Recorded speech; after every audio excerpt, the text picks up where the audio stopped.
Continuando con el módulo de análisis de circuitos magnéticos, vamos a ver las relaciones entre el circuito eléctrico y el circuito magnético, para lo cual vamos a comparar las variables eléctricas con las variables magnéticas.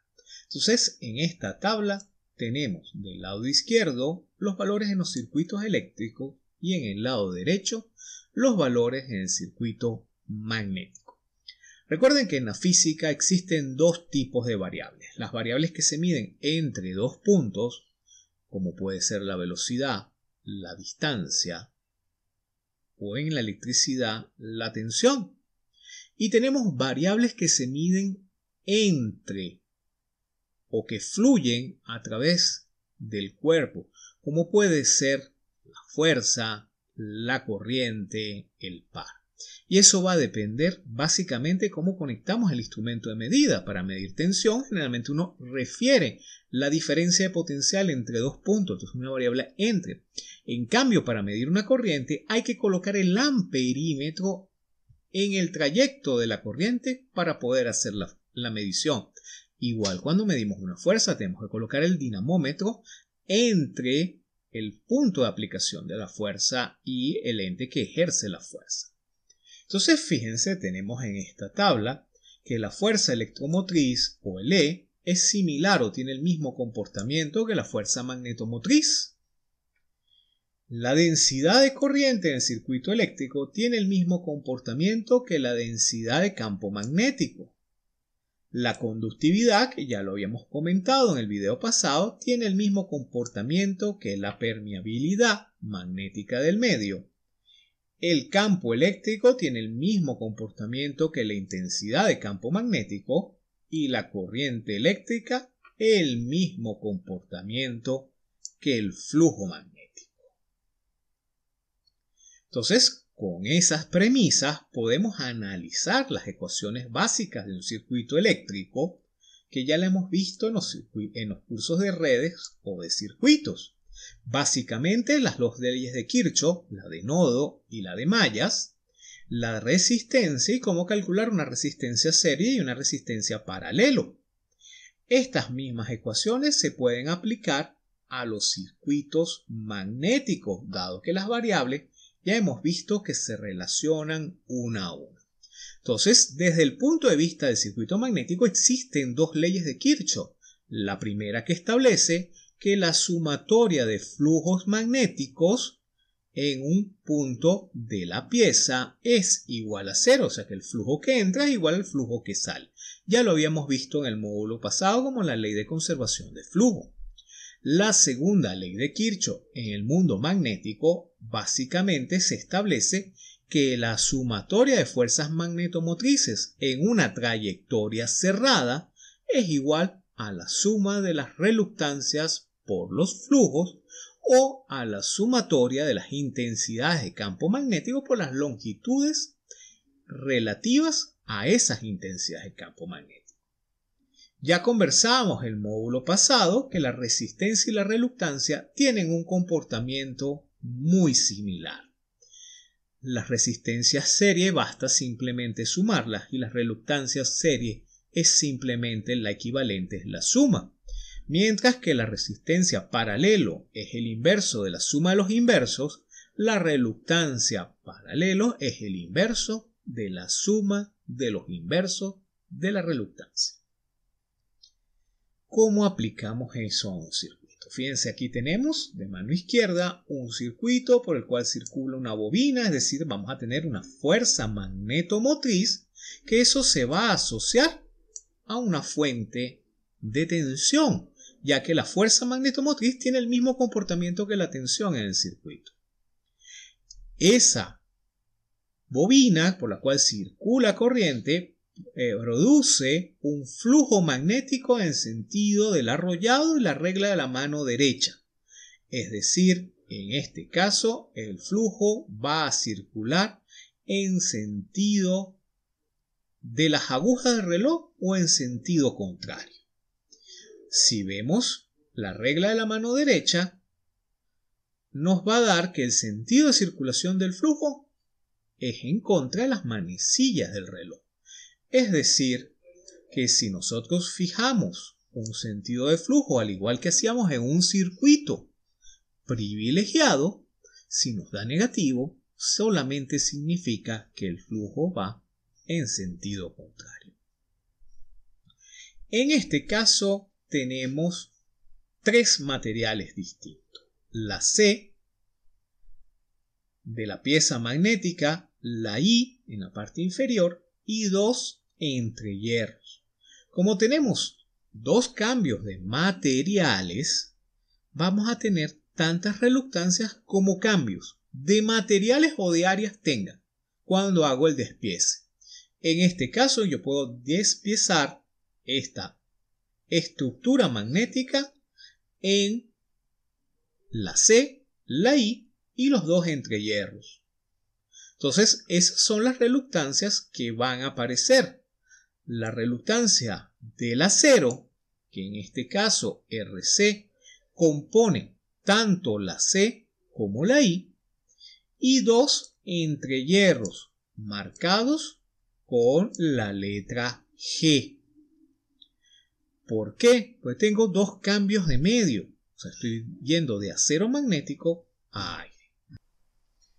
Continuando con los tipos de circuitos magnéticos, podemos ver en la figura que existen diferentes topologías o formas de construir el circuito magnético. Quizás las más convencionales sea el esquema de ventana, donde se observan dos estructuras, los yugos y las columnas, que es el más utilizado en la fabricación de transformadores de potencial.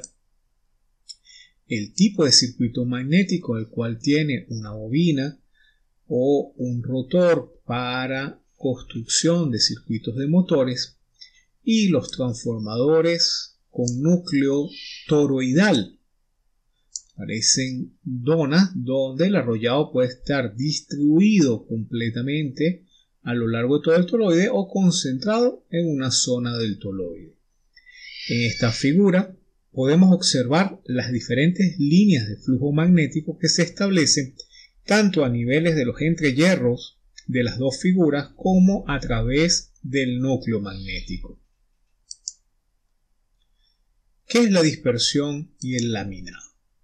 Entonces, la dispersión es esa ampliación del flujo cuando circula por un entrehierro. Vemos que las líneas de flujo magnético se concentran alrededor del acero magnético dado su alta permitividad, pero cuando llegan al vacío o a un entrehierro, como la permitividad del material es el mismo, pues las líneas se tienden a ensanchar y es lo que llamamos flujo de dispersión.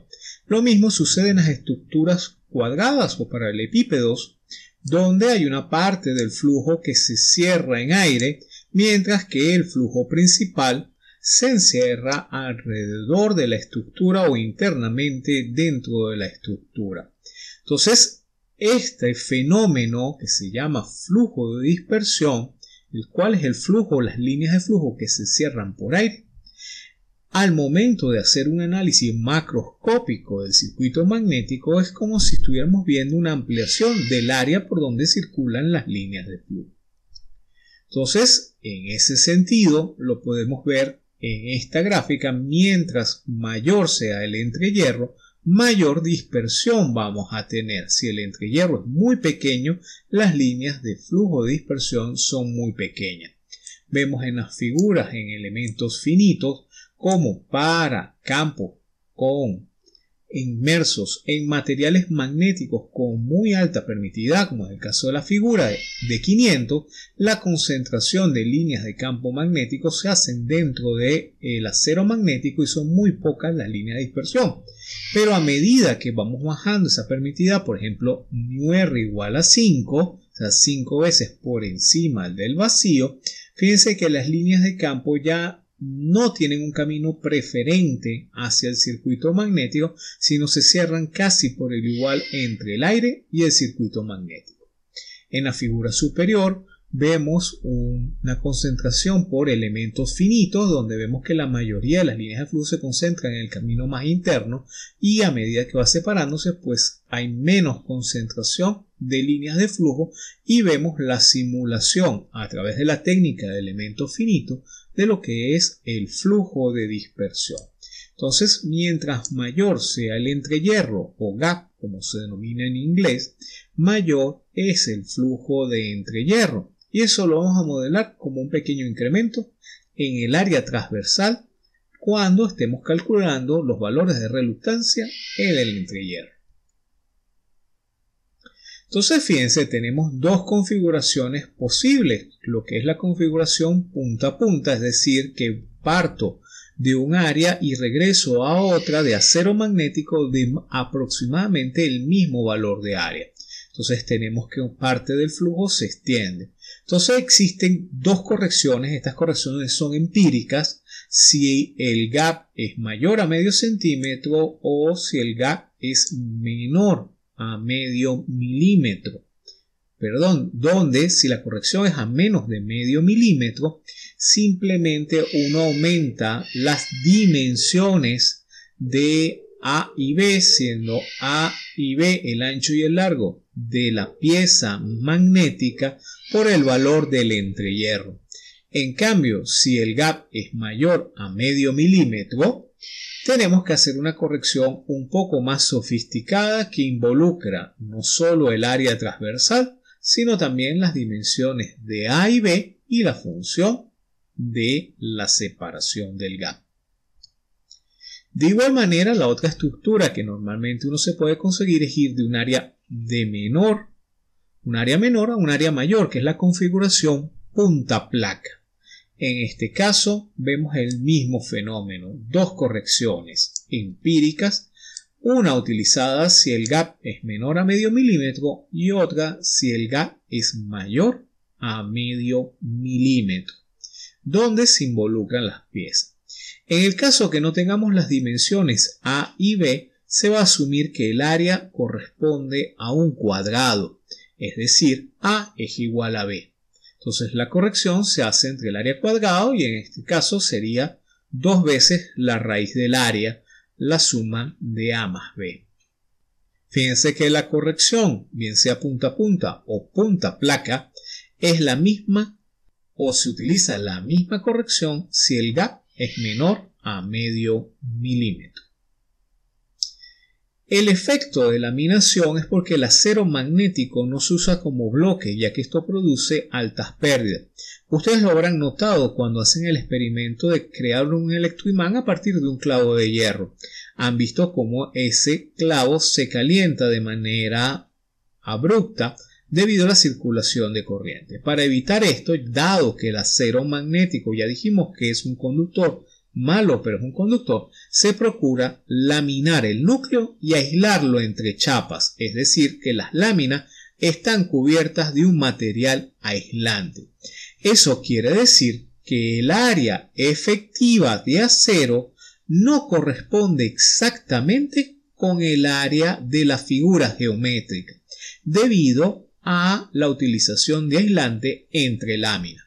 Entonces se utiliza el factor de apilamiento para dar la proporción del área de acero contra el área total de la pieza geométrica. Entonces, el factor de apilamiento es la proporción por unidad de dimensión que está compuesta de material ferromagnético cuando el aislamiento superficial e irregularidades de las láminas son consideradas.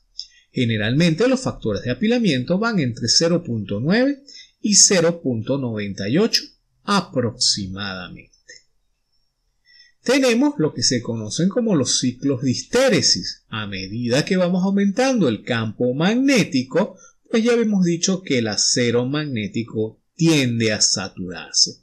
Fíjense que para intensidades de campo magnético muy pequeñas el acero no presenta grados de saturación considerables, pero a medida que voy aumentando el acero tiende a saturarse. Esto es lo que se conoce en la literatura como un ciclo de histéresis. Y como ya habíamos mencionado en el módulo pasado, la trayectoria de incremento de la densidad de campo magnético es diferente a la trayectoria de descenso de la densidad de campo magnético, lo que se conlleva a un movimiento molecular y por tanto a unas pérdidas asociadas a este ciclo de histéresis. Entonces, con esto terminamos esta serie de videos sobre el análisis de los circuitos magnéticos a nivel macroscópico. Vimos cómo se utiliza el cálculo para la reluctancia, la permeanza, la inductancia, lo que es el flujo de dispersión, que no es más que el flujo que cierra por aire, cómo corregir para calcular las permeanzas o reluctancias de los caminos magnéticos cuando en la pieza magnética está inmerso un entrehierro o gap, dado la ampliación del flujo de dispersión en dos configuraciones típicas, punta a punta cuando las áreas son iguales y punta a placa cuando las áreas son diferentes. Hablamos del factor de apilamiento como la proporción que existe entre el material ferromagnético con respecto al área total del núcleo. Los invito a la próxima serie de videos donde analizaremos el circuito magnético cuando aplicamos corrientes o tensiones sinusoidales. Gracias por su atención.